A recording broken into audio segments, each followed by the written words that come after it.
Recently, I made a few key decisions for inventory IO. One was to switch to Go, essentially ripping out my JavaScript backend. Two was going all in on Shopify embedded apps and moving to a hybrid model as my application grows with more users and integrations. I have a few reasons for doing this, but let's start with Go.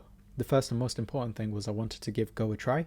I've essentially been using JavaScript in the backend because I honestly felt that I had to. The productivity that I got from using it far outstripped anything else, and I was comfortable with it. But I was also tired of using it. For context, back in university, I got into programming via statically typed compiled languages like Java and Scala, and that's what I enjoyed. Ever since switching to PHP, then to Python, then to JavaScript, I kind of lost that joy in programming, and writing Go brought that back. There was also the obvious performance boost, but I'll get into that later. I still enjoy using JavaScript, but that's mostly for the front end, building out a Remix UI. So it took 3 attempts to make the switch. The first time I stopped, realizing how slow my productivity was writing out Go. Since it was a new language, I just could not do anything in it. So I went back to writing JavaScript. But then I tried again, and this time I was stuck working with transactions for the database and also seeing the way Go handled cyclic dependencies and also how structs and interfaces work. I just went back to JavaScript because I just felt that it was outside of my comfort zone. So I went back for a third time, and this time I managed to get over the mental block. When I saw something was easier to do in JavaScript, I would push through the mental hurdle and try to create the most crappiest version of the code that I could, just to show myself that I could do it in Go. This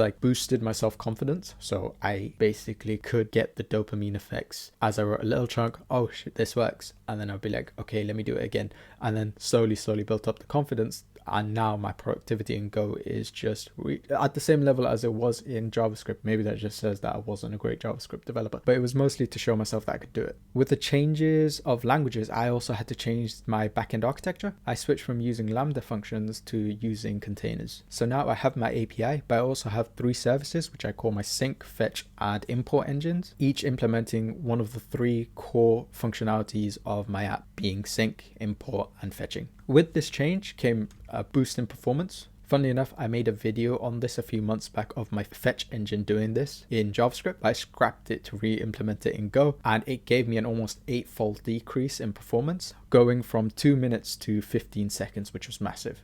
As for switching to building an embedded app, it was much harder to make that decision than switching programming languages because I wanted to switch to Go and I didn't really want to switch to an embedded app. But the first integrations that I had was to build a Shopify and eBay integration, which I've mentioned before in previous videos. So it made sense to build that way. But personally, I preferred to use a standalone app. But after talking to potential users and being honest with myself, I chose to rebuild it as an embedded app and then move to a hybrid approach as I get more users and more integrations with other platforms. In this case, it was much easier to rewrite because Shopify recommends building the apps in Remix, and that was something I was familiar with, so it's much faster to rebuild it that way. So today, as of the 12th of January 2025, I finished the first launch of an MVP and released it on the Shopify App Store. Thank you for watching, and I'll see you next time.